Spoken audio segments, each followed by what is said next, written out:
If you want to rebuild trust after betrayal and you chose to stay, you're going to want to watch this video. I'm going to show you exactly what you need to do to begin to rebuild that trust.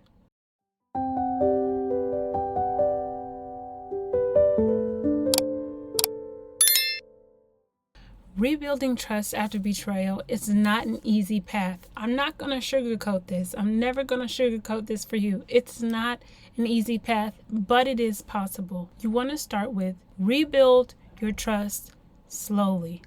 This does not happen overnight. If you were the betrayer, if you betrayed your spouse, I want you to hear me loud and clearly.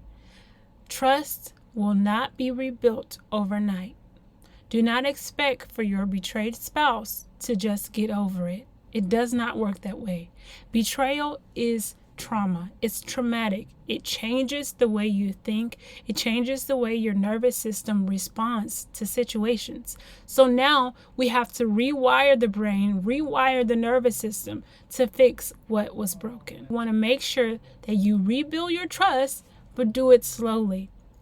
Trust is built over time with small, actionable steps. It is not in performance. Trust is not built by grand gestures.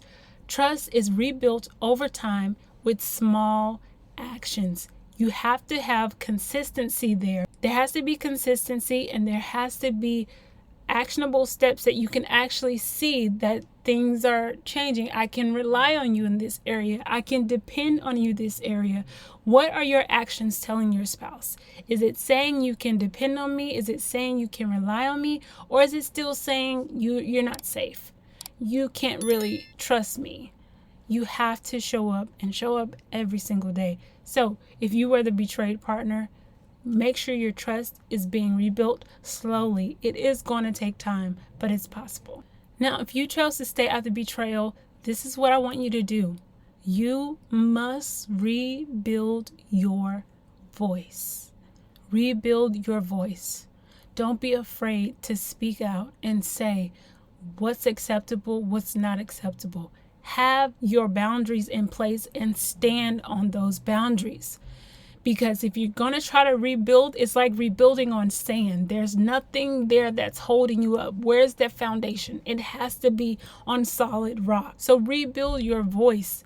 Rebuild your confidence again to be able to speak and stand on those boundaries and have that accountability in place that you need to move forward. Stop silencing your needs to keep the peace. All that's going to do is begin to build up regret and bitterness breeds hatred, and it gets bigger and bigger and bigger until you just explode because you're keeping all of these things inside. It's important for you to rebuild your voice and find your voice again. And lastly, I want you to rebuild your heart.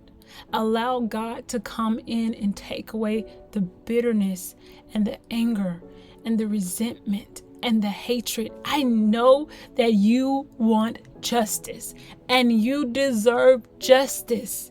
Vengeance is mine, says the Lord. Allow him to work on your spouse's heart. Allow him to do the work. And as he does the work on your spouse, let him begin to work on you, on your heart, on your mind, on your spirit. Because the more you keep worrying about your spouse, the deeper and deeper into despair that you will fall. And when you get into this place of despair, sometimes we all don't make it out of that hole of despair, that pit of despair. So you have to begin to let the Lord rebuild and work on your heart so that you can find joy again. You can find peace again. You can find laughter again. And even in the moments when you feel that you cannot pray, you cannot say anything, all that you have are tears that's falling, I want you to know that your tears are sending up alms to the Father. He hears every single tear and he accepts them as your words. So he knows exactly what your heart is longing for. He knows exactly what your heart is needing. So give him your heart and allow him to do the inner work on you today. If this video spoke to your heart, I want you to leave a comment that says, I'm still healing.